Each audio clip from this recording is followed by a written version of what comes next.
hiniwa-hiwang carrots, bell pepper, repolyo, green onion, celery, bawang. Tatakpan lang natin. So, okay na tong ganito pagkapino.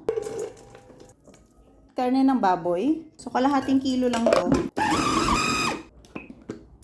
Lagyan natin ng salt, paminta, oyster sauce, breadcrumbs, 2 itlog,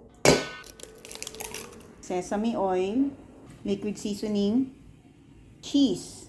So, hindi na tayo gumamit ng harina. Pinaka-binder natin yung ating breadcrumbs, tsaka yung ating itlog. So, iba kasi ang lasa pagka may halong harina, hindi pure. Lagyan ko na lang ng konting asukal. So, pagka ganito na, nahalo na nating mabuti. So, okay na to. Alam na natin kung anong gagawin natin dito. Wala kasi ako nabilan sa palengke, so sa mall na lang. So, ito yung paraan para mapadali yung pagbabalot ng lumpia niya. Ayan, maraming salamat sa kay Mami Will in Thailand. Ayan, sana makapunta ako ng Thailand at makakulab kita. Oh, ayan, shout out sa iyo. Maraming salamat dito sa pagbibigay mo ng technique na hindi pinagbabawal. Kung bago yung wrapper nyo, kahit tubig lang. Kung luma naman, kahit binating itlog. Freezer natin para mas malutong. Ito na yung na-freezer natin.